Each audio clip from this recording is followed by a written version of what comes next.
Hello and very warm welcome to all of you. कैसे हैं आप सब? मैं आपका मेंटर और आप देख रहे हैं लर्न इंग्लिश विदाउट रूल्स का सेशन। आज हम यहाँ पर बात करेंगे आपकी सबसे बड़ी समस्या एरर स्पॉटिंग की। एरर स्पॉटिंग एक ऐसी समस्या रही है जो अच्छी अंग्रेजी बोलने वाले बच्चों के लिए भी एक परेशानी का सबब रहा है और अमूमन हर परीक्षा में, चाहे वो क्लर्क की हो, प्रोविजनरी ऑफिसर की हो, आईबीपीएस द्वारा आयोजित की जा रही हो या फिर एसबीआई द्वारा, कहीं ना कहीं ये एरर के क्वेश्चंस 5 या 10 की संख्या में देखे जाते हैं। ये एक बड़ा ही कठिन समस्या हो जाता है बच्चों के लिए जब उनको रूल लगाना पड़ता है। तो इसके दो तरीके हैं, या तो आप कंसेप्ट्स को ठीक ढंग से पढ़िए और उसको प्रैक्टिस करिए और सीखिए। तो वो तरीका तो मैं बता ही रहा हूं, जहां पर मैं चैप्टर्स बता रहा हूं और उस चैप्टर्स के आधार पर जो सवाल मैं एरर स्पॉटिंग के देता हूं उसके डिटेल एक्सप्लेनेशन के साथ आपके सामने उपस्थित होता हूं। इसका दूसरा तरीका है कि आप प्रीवियस ईयर के क्वेश्चंस को बनाइए, पहले उसको बनाकर जांच कीजिए और जांचने के बाद उसके पीछे छिपे हुए रहस्य, उसकी जो बात है, जो उसका कंसेप्ट है, उसको वहीं पर पढ़िए और समझिए कि आखिरकार ऐसा क्यों हुआ, इसमें ये पोर्शन क्यों गलत है और इसके पीछे क्या राज है, मतलब कौन से कंसेप्ट वहां पर लगाए गए हैं। तो आज से हम यहां पर, जैसा कि मैंने कहा था कि प्रीवियस ईयर के क्वेश्चंस को लेकर के मैं आपके सामने आऊंगा उसके डिटेल एक्सप्लेनेशन के साथ, और यहां पर उद्देश्य मैंने रखा था कि 21 सालों के क्वेश्चन को मैं यहां पर शामिल करूंगा। हर सेशन में 15 क्वेश्चन को सॉल्व करेंगे क्योंकि सेशन बहुत ज्यादा लंबा हो जाएगा, बहुत सारे कंसेप्ट आएंगे। कभी कभी सेशन छोटे भी हो सकता है कि जैसे जैसे आगे बढ़ेगा सेशन हमारा और हम आपको बताते जाएंगे, तो पिछले कंसेप्ट वाले क्वेश्चंस अगर आएंगे तो वहां पर आसानी होगी, तब हम क्वेश्चन की संख्या बढ़ाएंगे। लगभग उम्मीद करते हैं कि 2000 क्वेश्चंस हम आपके सामने सॉल्व करेंगे, उसके पीछे के राज को बताएंगे। और यहां पर एक और बात कि ऐसे बच्चे भी होंगे जिनके मन में यह बात हो रही होगी कि ये सेशन मेरे लिए बिल्कुल नहीं है। तो ऐसा कुछ भी नहीं है, मैं आपको इसके फायदे बताता हूं कि मान लीजिए कि आपकी नॉलेज 0 है और आप शुरुआत से, बेसिक से मेरे ही चैनल पर पढ़ रहे हैं। आप अभी टेंस के शुरुआती वीडियोस देख रहे हैं और अपने ज्ञान को बढ़ा रहे हैं। आपको यह लगेगा कि यहां तो सभी चैप्टर्स से सवाल पूछे जाएंगे, तो फिर उसमें बनाने का क्या फायदा जब मैंने पढ़ा नहीं है।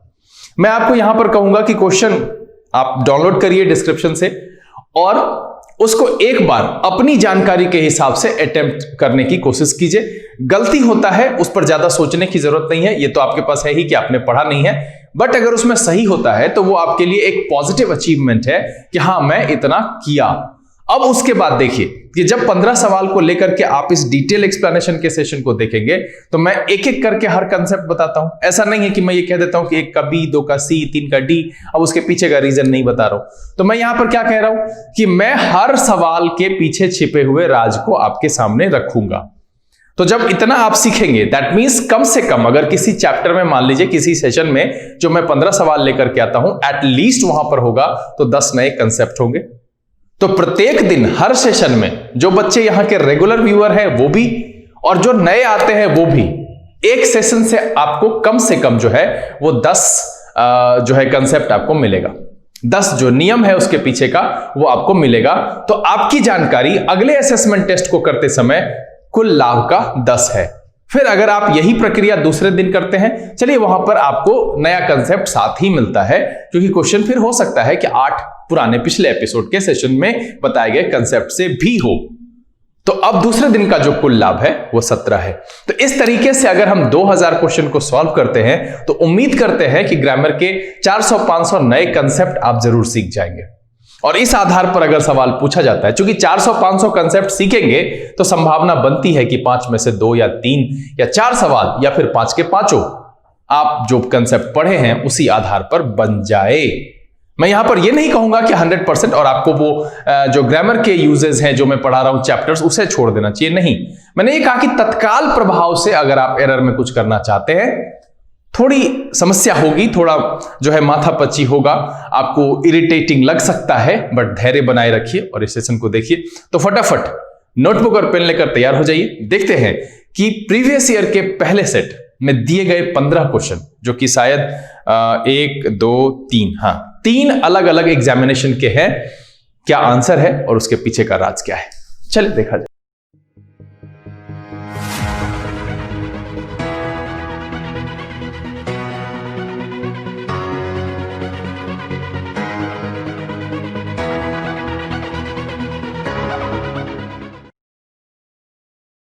आइए अब हम आज के सेशन की शुरुआत करते हैं और जानने की कोशिश करते हैं कि प्रीवियस ईयर टेस्ट का जो पहला सेट है उसके सभी 15 क्वेश्चन के आंसर क्या है और उसके पीछे का कंसेप्ट क्या है। जो लोग चैनल पर नए हैं, चैनल को सब्सक्राइब करना और बेल आइकन प्रेस करना नहीं भूलिएगा ताकि लेटेस्ट अपलोड की नोटिफिकेशन आपको मिले और आपका कोई भी वीडियो मिस ना हो। हर एक डाउट क्लियरिंग सेशन की तरह यहां पर आपको क्वेश्चन दिखेगा। वैसे बच्चे जिन्होंने इस सेशन को नहीं बनाया है, इस सवाल को नहीं बनाया है, आप कितने भी कम पढ़े हैं, एक बार ट्राई करना बनता है। इतनी समझदारी सबके पास होती है कि वो एटलीस्ट उस पर अटेम्प्ट कर सके। तो नीचे डिस्क्रिप्शन में इस असेसमेंट टेस्ट का लिंक मौजूद है। इसके बाद जितने भी असेसमेंट टेस्ट मैंने डाले हैं सबके लिंक नीचे मौजूद है। आप एक एक करके पहले अभी पहला डाउनलोड करिए, उसको बनाने की कोशिश करिए, फिर इस वीडियो को प्ले करके आंसर देखिए और उसको समझने की कोशिश कीजिए कि कौन सा ऐसा कंसेप्ट लगा हुआ है जिस वजह से उस एरर को मैंने स्पॉट किया है। साथ ही आपसे अगर संभव हो, ये बहुत जरूरी है, संभव नहीं आपको ऐसा करना चाहिए, नोटबुक और कलम रखिए साथ में और जो मैं पॉइंट बताता हूं कि इसके साथ ऐसा अप्लाई होता है उसको आप लिखते जाइए। तो ये क्या होगा कि प्रीवियस ईयर के 2000 लगभग क्वेश्चन बनाने के दौरान आपको कम से कम 400-500 ऐसे कंसेप्ट हो जाएंगे आपके नोटबुक में जिसको आप रिवीजन करके 3 या 4 क्वेश्चन एरर के आसानी से अटेम्प्ट कर सकते हैं। तो चलिए पहला सवाल लेते हैं और पहला सवाल में कह रहा है कि this laboratory of physics is not only. अब यहां पर देखा जाए कि हर जगह लगभग क्वेश्चन सेट में अगर 10 सवाल आप देख रहे हैं तो वहां पर ये नॉट ओनली बट ऑल्सो अक्सर आपको दिख जाता है। अब ये है क्या, तो सिर्फ इतना जान लीजिए कि ये एक कंजंक्शन है, पेयर वाला कंजंक्शन है। इसे कहते हैं कोरिलेटिव कंजंक्शन। क्या कहते हैं? Correlative conjunction. ये यहां पर भी एक शब्द यूज होता है और यहां पर भी एक शब्द यूज होता है। इस दोनों पेयर का यूज जो है इस तरीके से करते हैं कि दोनों हिस्से में, मतलब यहां पर और यहां पर same kinds of parts of speech का इस्तेमाल हो कि अगर हमने यहां वर्ब यूज किया है तो यहां भी वर्ब यूज करेंगे। अब ऐसा नहीं करेंगे कि एक तरफ हेल्पिंग वर्ब है तो दूसरे तरफ भी हेल्पिंग वर्ब होना चाहिए। यह ध्यान रखना है कि एक तरफ एडजेक्टिव है तो इधर भी एडजेक्टिव होगा, एक तरफ प्रेपोजिशन है तो एक तरफ इधर भी प्रेपोजिशन होगा। तो यह हमेशा ध्यान रखना है और इस पर सवाल इसी क्रम को उलट पलट कर, मतलब एक तरफ कोई और पार्ट्स ऑफ स्पीच देगा और दूसरी तरफ कोई और पार्ट्स ऑफ स्पीच देगा जिसे आपको ठीक करना होगा, क्रम को पलटना होगा, पहचानना होगा। अब आपके मन में यहां पर सवाल आ रहा होगा कि सर इस दोनों में डिसाइड किसके आधार पर करेंगे? अगर यहां नाउन है तो क्या मुझे यहां मौजूद वर्ब को नाउन से रिप्लेस करना चाहिए या यहां पर मौजूद वर्ब को देखकर हमें इसे रिप्लेस करना चाहिए, इस नाउन को? तो जो डिसाइडर होता है वो ये होता है। यहां से हम डिसाइडर जो है, इसका डिसाइड करने वाला वो कौन है? तो यहां बट ऑल्सो के बाद जो भी पार्ट्स ऑफ स्पीच होगा उसी पार्ट्स ऑफ स्पीच का प्रयोग हम नॉट ओनली के बाद भी करेंगे। यह ध्यान रखना है कि बट ऑल्सो के बाद जिस प्रकार के पार्ट्स ऑफ स्पीच, चाहे वो प्रेपोजिशन हो, चाहे वो एडजेक्टिव हो, चाहे वो वर्ब हो, उसी तरह के पार्ट्स ऑफ स्पीच का प्रयोग हम यहां पर करेंगे। दैट मीन्स कि बट ऑल्सो के बाद आने वाला शब्द ये डिसाइड करेगा कि नॉट ओनली के बाद क्या आएगा। कभी कभी इसी सवाल में आपको दूसरा पॉइंट है, ये पहला पॉइंट तो ये हो गया कि नॉट ओनली और बट ऑल्सो हमेशा पेयर में आता है, same kinds of parts of speech को जोड़ता है। हम पार्ट्स ऑफ स्पीच का डिसीजन बट ऑल्सो के बाद आने वाले पार्ट्स ऑफ स्पीच, चाहे वो नाउन हो, प्रेपोजिशन हो, एडजेक्टिव हो या वर्ब हो, उसको देखकर करते हैं। मतलब है कि नॉट ओनली हमेशा बट ऑल्सो के बाद आने वाले पार्ट्स ऑफ स्पीच को फॉलो करता है। यहां पर क्या है कि कभी कभी इस बट और ऑल्सो को अलग अलग कर दिया जाता है, तब डिसाइडर यहां मौजूद होता है कि ऑल्सो के, जब बट और ऑल्सो को स्प्लिट कर दिया जाए तो वैसी परिस्थिति में ऑल्सो के बाद आने वाले पार्ट्स ऑफ स्पीच के आधार पर हम नॉट ओनली के बाद पार्ट्स ऑफ स्पीच का डिसीजन करते हैं। उम्मीद करते हैं अच्छे से समझ में आ गया होगा। चलिए पहला सवाल अब देखते हैं। कह रहा है कि this laboratory of physics is not only equipped with all state of the art instruments but also with. अब देखिए कि बट ऑल्सो के बाद मेरे सवाल में क्या दिया हुआ है? प्रेपोजिशन है और नॉट ओनली के बाद प्रेपोजिशन नहीं है। तो हम एरर हमारा पकड़ा गया कि मेरा जो आंसर हो जाएगा इसका पहले का वो हो जाएगा बी। क्यों? क्योंकि बट ऑल्सो के बाद प्रेपोजिशन विद का प्रयोग हुआ है जो कि यहां पर नहीं हुआ है। यह कैसे होगा? तो हम इसको ऐसे कर सकते हैं कि this laboratory of physics is equipped not only with, ऐसे करें, इक्विप्ड को नॉट ओनली से पहले, यानी कि क्रम चेंज करेंगे तो नॉट ओनली के बाद भी प्रेपोजिशन आ जाएगा। अब एक और चीज, आपके मन में यह सवाल आया होगा इसको देखकर कि उधर विद था इसलिए इधर भी विद लगा। ऐसा कुछ भी नहीं है, इधर कोई और प्रपोजिशन भी यूज हो सकता था, बट संदर्भ ऐसा है इसलिए यहां पर विद है। ये एक संयोग है। तो मैंने क्या कहा कि same kinds of parts of speech, ऐसा नहीं कि उधर इन लगा बट ऑल्सो में इन लगाए, बट ऑल्सो के बाद तो नॉट ओनली के बाद भी इन लगाए, ऐसा नहीं है। हम संदर्भ के हिसाब से देखेंगे। तो फाइनली जो पहले का आंसर हो गया वो हो गया बी। चलिए अगला सवाल देखते हैं। कह रहा है no method of making other people agree to your viewpoint is as effective as. अब देखिए कि डिग्री ऑफ कंपैरिजन जब आप पढ़ेंगे, मैं आगे बताऊंगा कि डिग्री ऑफ कंपैरिजन, तो उसमें पॉजिटिव डिग्री के जब सेंटेंसेस लिखे जाते हैं तो उसको एज के बीच में लिखा जाता है।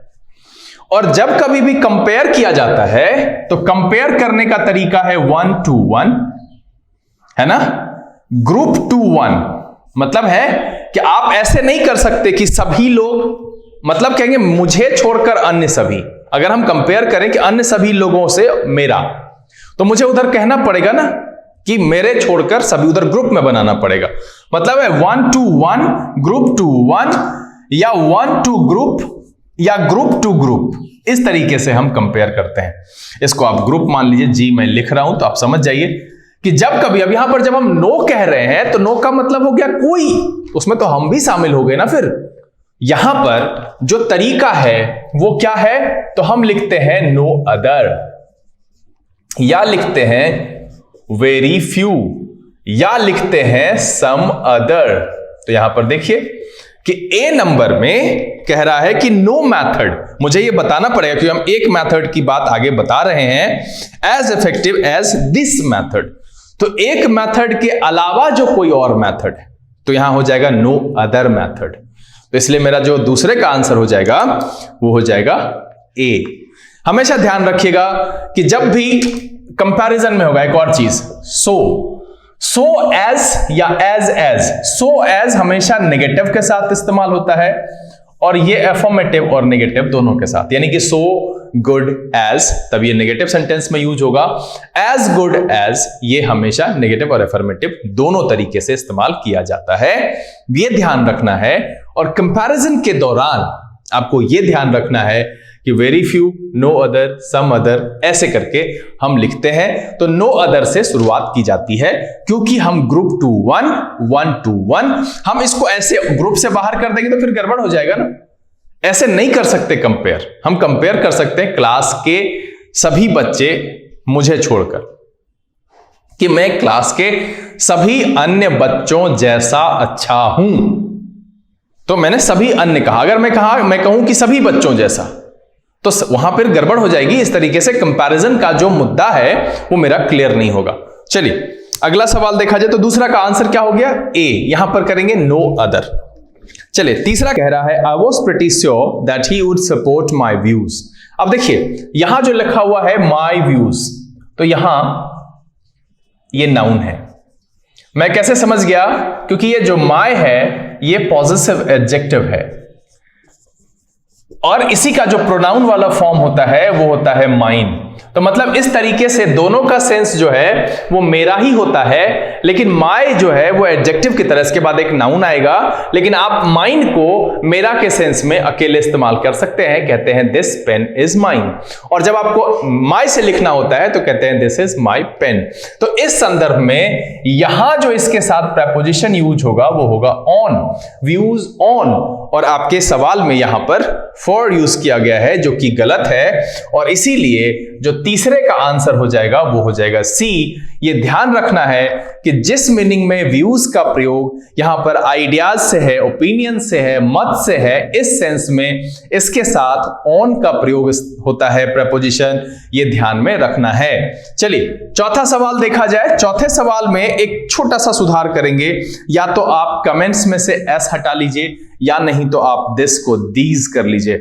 आई डिडंट या did not like these comments या नहीं तो दिस कमेंट, है ना। On my paper but I had no alternative as I had agreed. देखिए यहां पर तीन, ये जो प्रोनाउन है आई, इसका इतना ज्यादा यूज हो गया है कि ये रिडंडेंट प्रोनाउन, अनावश्यक इस्तेमाल हुआ है। और डी वाले सेक्शन में जहां पर लिखा हुआ है एज आई हैड, यहां से इसे हटा देना होगा, तो भी आपका मीनिंग जो है सेंटेंस में पूरा होगा और सही होगा। वो अनावश्यक प्रयोग है प्रोनाउन का। तो यहां जो सवाल फिर बचेगा सुधार के बाद, I did not like these comments कर लीजिए on my paper but I had no alternative as had agreed to keep quiet. क्या है कि हमने पहले भी किया है आई डिड नॉट, फिर उसके बाद लिखा है आई हैड, तो दोबारा फिर आई, जब मेरी ही बात है, मैं ही सब्जेक्ट हूं सेंटेंस में, तो इतनी ज्यादा बार यूज नहीं करें। इसको कहते हैं रिडंडेंट प्रोनाउन, मतलब सेंटेंस में किसी भी प्रोनाउन का अनावश्यक प्रयोग। इससे बचिए। इसीलिए जो फोर्थ का आंसर हो गया वो हो गया आपका डी। चलिए पांचवा सवाल देखा जाए। कह रहा है the report is candid in admitting that the investment by the government in health and family planning have। अब देखिए यहां पर एक बड़ा ही इंपॉर्टेंट सा कंसेप्ट है जिस पर पिछले दिन एक छोटा सा विवाद हुआ था। प्रीति सुमन ने सवाल पूछा था, वो शायद रिन्यूअल को लेकर के था। एक कंसेप्ट है noun plus preposition plus noun. ये ध्यान रखना है, ये सब कंसेप्ट बहुत ही ज्यादा इस पर सवाल पूछा जाता है। प्लस नाउन और डॉट डॉट डॉट। अब है कि यहां पर हम वर्ब किस तरीके का प्रयोग करेंगे। तो वर्ब जो है वो सिंगुलर प्लूरल होगा, लेकिन किसके आधार पर? तो पहले वाले नाउन के आधार पर। मुझे इन सब से कोई लेना देना नहीं है। यह ध्यान रखना है कि अगर एक से ज्यादा नाउन प्रेपोजिशन से जुड़े हुए हों तो हमेशा वर्ब पहले वाले नाउन की प्रजाति यानी कि सिंगुलर या प्लूरल का होगा। मतलब है कि हम इस हिसाब से करेंगे, ये ध्यान रखिएगा। अगर हमने कहा है, एग्जाम्पल के तौर पर देख लीजिए कि अगर हमने कहा है कि मेरिट ऑफ द स्टूडेंट्स, तो यहां पर इज होगा क्योंकि यहां पर हमने बात मेरिट की है। तो इस तरीके से यहां जो सवाल है उस सवाल में देखिए कि क्या कह रहा है, the report is candid in admitting. तो द रिपोर्ट की बात की जा रही है that the investment by the government, और फिर देखिए दूसरे हिस्से के में भी देखेंगे अगर आप कि that the investment by the government in health and family planning. तो यहां हेल्थ एंड फैमिली प्लानिंग को देख के कंफ्यूज नहीं होना है। बात क्या कह रहा है कि द इन्वेस्टमेंट हैज होना चाहिए, यहां पर हैज बिन एरोडेड कंसिडरेबली। तो यहां पर क्या होना चाहिए, डी नंबर में आप हैव को हटा देंगे और उसके जगह पर क्या लगाएंगे, हैज लगाएंगे।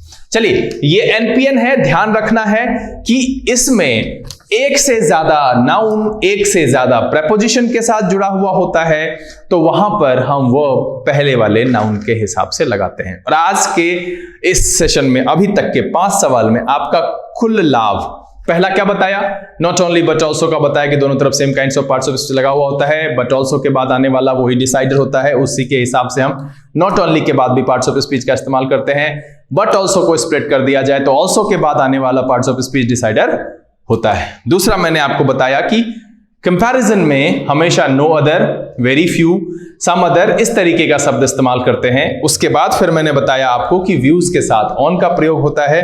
चौथे में मैंने बताया कि रिडंडेंट प्रोनाउन अगर वाक्य में आवश्यकता ना हो प्रोनाउन की और अनावश्यक तौर से इस्तेमाल किया जाए तो वो भी एक एरर में काउंट होता है।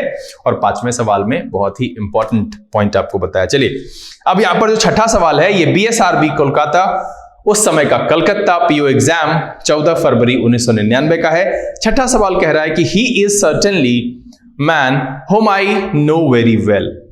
अब यहां पर क्या है, इज ट्रस्टवर्दी, अब इज यहां पर सब्जेक्ट मिसिंग है क्योंकि हम पीछे ऊपर जो है दो अपनी बात की है और उस ऑब्जेक्ट की बात की है।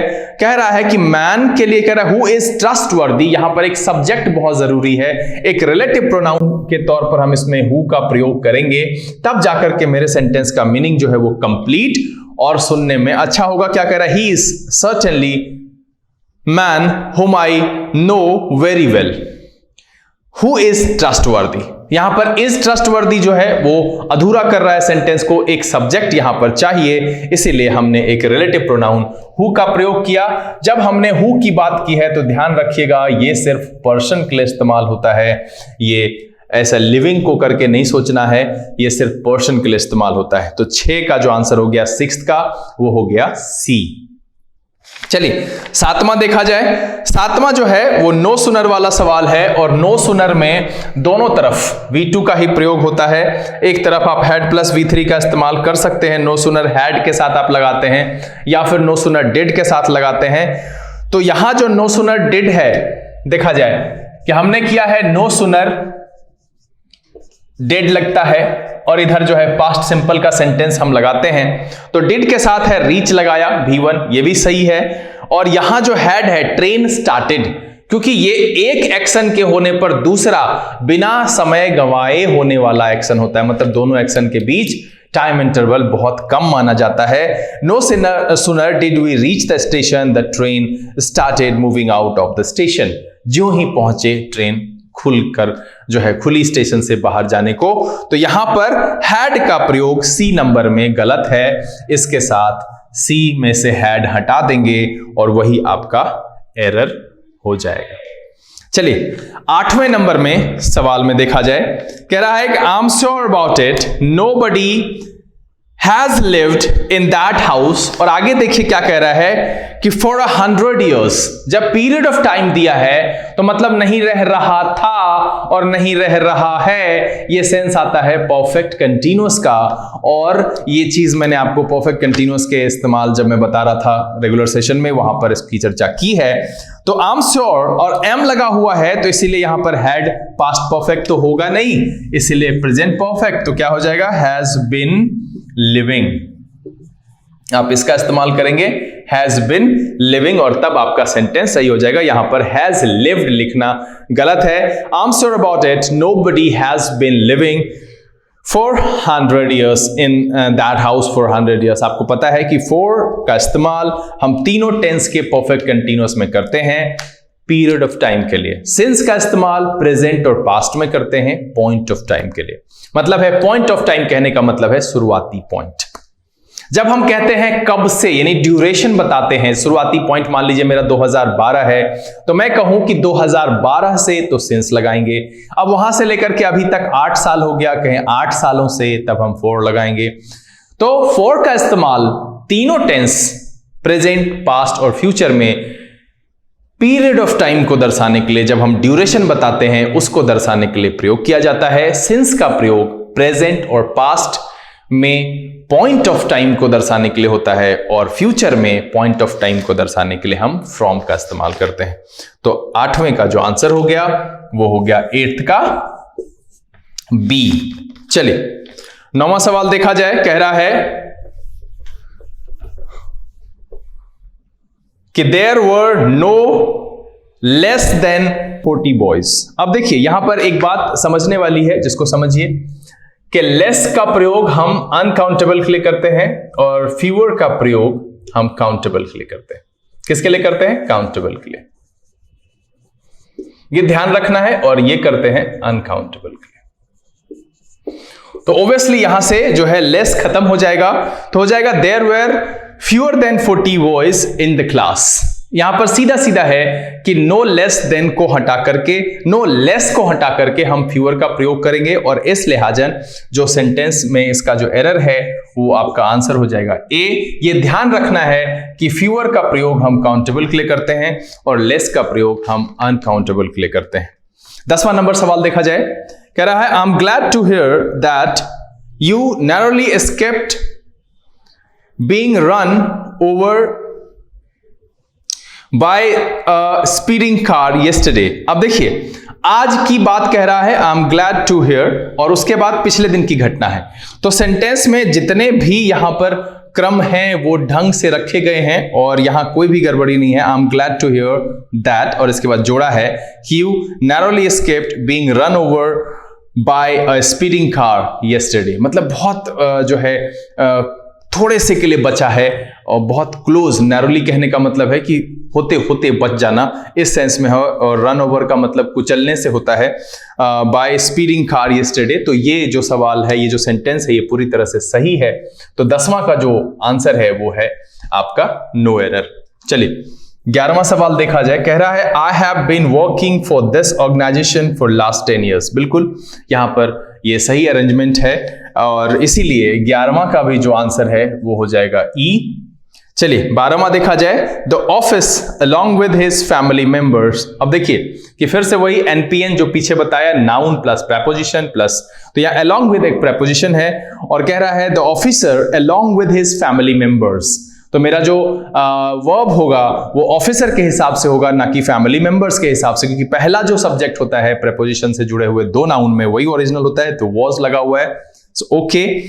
इनवाइटेड एट द रिसेप्शन, यहां पर आपको या तो रिसेप्शन लिखना पड़ेगा या पार्टी लिखना पड़ेगा। दोनों को एक साथ नहीं लिखते हैं। रिसेप्शन पार्टी एक प्रकार का गलत प्रयोग है। आप या तो कहिए पार्टी या फिर कहिए रिसेप्शन, दोनों को मिला देंगे तो गड़बड़ हो जाएगा, वो सही कॉम्बिनेशन नहीं है। इसीलिए यहां पर सी नंबर में या तो आप लिखिए रिसेप्शन या लिखिए पार्टी, दोनों को एक साथ नहीं लिखेंगे और इसीलिए जो 12वें का आंसर हो जाएगा वो हो जाएगा सी। चलिए 13वां सवाल देखा जाए। कह रहा है on hearing from you I will come not only. चलिए यहां पर जो पहला सवाल मैंने बताया उसी का देखिए कि दूसरा यूज आपको दिख गया।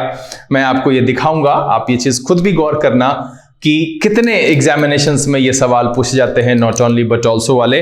तो कह रहा है कि on hearing from you I will come not only to the airport but will also help you. अब यहां पर क्या कह रहा है कि बट विल ऑल्सो, अब क्या किया, बट ऑल्सो को स्प्लिट कर दिया, तो ऑल्सो के बाद क्या लगा हुआ है, help you in customs clearance, है ना।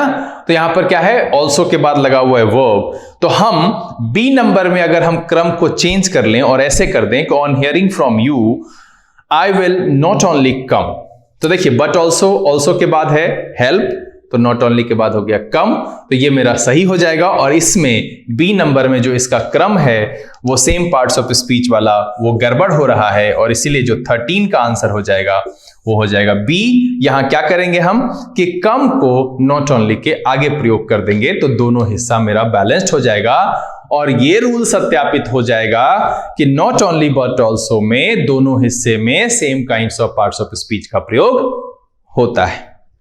चलिए, और स्प्लिट करने पर ऑल्सो के बाद वाले जो पार्ट्स ऑफ स्पीच होते हैं वही नॉट ओनली के बाद प्रयोग होता है। 14 नंबर सवाल देखा जाए। कह रहा है कि आई ऑलवेज प्रेफर, और ये ध्यान रखिएगा कि प्रेफर के बाद देन नहीं लगता है, टू लगता है।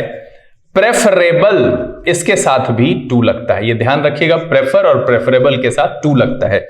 ऐसे डिग्री में जब आप पढ़ेंगे तो नॉर्मल कंपैरेटिव डिग्री के जो एडजेक्टिव होते हैं उसके साथ आप देन लगाते हैं, जैसे टॉलर देन, लॉन्गर देन, ऐसा है ना, मोर ब्यूटीफुल देन, तो आप यू यूज करते हैं। लेकिन ऐसे जिसका लास्ट का 2 लेटर ओ आर हो, लैटिन ओरिजिन वाले, इसके साथ टू लगाते हैं, सीनियर टू, जूनियर टू, इस तरीके का। ये ध्यान रखेंगे कि लास्ट का 2 लेटर जो है दोनों में ओ आर है, तो इस तरीके का जो कॉम्बिनेशन होता है उसके साथ हम टू लगाते हैं, उसमें प्रेफर और प्रेफरेबल भी आता है। अब देखिए जो 14th नंबर है, कह रहा है I always prefer working in a relaxed atmosphere to not then, और इसीलिए जो 14th का आंसर हो जाएगा वो हो जाएगा सी। ये सारे पॉइंट्स आपको लिखना है, आप लिखेंगे, 1-2 बार रिवीजन करेंगे, आपके ध्यान में रह जाएगा। चलिए 12th नंबर, अभी रिसेंटली मैंने बताया है वो क्लॉज वाला। तो देखिए, if we had Mohan in our team we would have won. अब यहां पर क्या है, इन आवर टीम ये एक हिस्सा है सबऑर्डिनेट क्लॉज का। We would have won the match, ये प्रिंसिपल क्लॉज है। और प्रिंसिपल में अगर हमने लिखा है वुड हैव, प्लस V3, तो इस तरफ होना चाहिए हैड प्लस V3। तो आप यहां पर कोई भी सेंस ले सकते हैं कि if we had been Mohan, if we had Mohan, if we had selected Mohan, क्योंकि अगर हम पहले हिस्से को हैड रखते हैं और तो दूसरे हिस्से में वुड हैव को रखना पड़ेगा, है ना। तो यहां पर क्या हो जाएगा, इफ वी हैड, है ना, अगेंस्ट योर टीम, जीत गया होता, या ये सेंस आ रहा है कि would have won the match. तो यहां हैड के बाद, ए नंबर में आपको हैड के बाद जो है वो वर्ब का तीसरा फॉर्म रखना पड़ेगा, क्योंकि मैंने बताया था कि सबऑर्डिनेट क्लॉज में आपको हैड प्लस V3 रखते हैं, तब आपका पीसी का जो कॉम्बिनेशन होता है वो वुड हैव प्लस V3 होता है। तो इसीलिए, और वैसे भी यहां पर कह रहा है कि अगर मेरी टीम में मोहन होता, या मैं मोहन होता, या मैंने मोहन को चुना होता, या हमने मोहन को चुना होता, तो मैच जीत गया होता तुम्हारी टीम के खिलाफ। तो यहां पर जो आंसर हो जाएगा वो आपका 14th का जो है, ये 14th ही होना चाहिए मेरे हिसाब से। जी हाँ, 5, 10, 11, 12, 13, 14, 15, 16, नहीं, ये 15वां सवाल है इस सेशन में, शायद 16 है। 1, 2, 3, 4, 5, 6, 7, 8, 9, 10, 11, 12, 13, 14, 15, 16, यस 16 क्वेश्चन है। 15th नंबर क्वेश्चन जिसका नंबरिंग मिस्टेक है, आप इसको सुधार लेंगे तो जो 15th यानी कि जो 12th मार्क किया हुआ है उसका आंसर आपका हो गया ए। चलिए अब यहां पर आखिरी सवाल देखते हैं। कह रहा है my observation is that between Raghav and Deepa, Raghav is the most intelligent. ये चीज हमेशा ध्यान रखिएगा कि जब कभी भी सुपरलेटिव डिग्री का इस्तेमाल होगा तो संख्या जो होगी वो 2 से ज्यादा होगी। दो लोगों के बीच में हमेशा कंपैरिजन होता है और उस स्थिति में कंपैरेटिव डिग्री के एडजेक्टिव ही प्रयोग किए जाते हैं।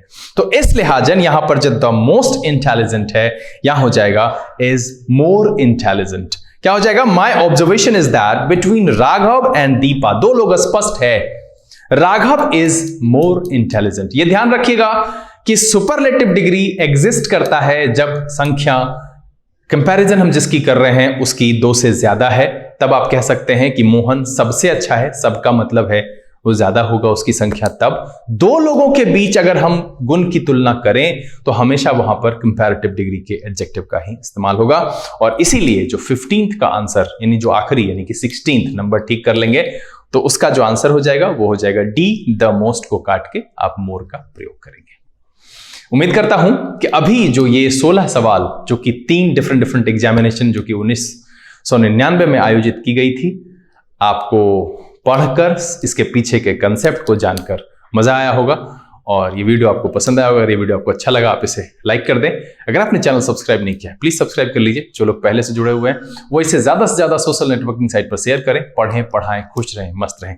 बहुत जल्द यहां से फिर हम दूसरे सेशन के आंसर यानी कि प्रीवियस ईयर सेट 2 के आंसर और एक्सप्लेनेशन के साथ आपके सामने उपस्थित होंगे। बाकी जितने भी असेसमेंट टेस्ट इसके अलावा बचे हुए हैं आप उसको डाउनलोड करिए, बनाइए। प्रयास करना बनता है और प्रयास करने के बाद जब मैं फिर अगले दिन प्रीवियस ईयर असेसमेंट टेस्ट 2 का आंसर और डिटेल एक्सप्लेनेशन लेकर उपस्थित होऊंगा, तब आप उसको मिला करके देखिएगा। और आज वाले बहुत सारे कंसेप्ट उम्मीद करता हूं कि प्रीवियस ईयर के सेट 2 में मौजूद होगा। बहरहाल अगले दिन फिर यहां पर एक नए रोचक एपिसोड के साथ उपस्थित होते हैं। तब तक के लिए लर्न इंग्लिश विदाउट रूल्स के सेशन से this is V K Singh signing off. Keep reading, keep practising. Thank you, God bless you.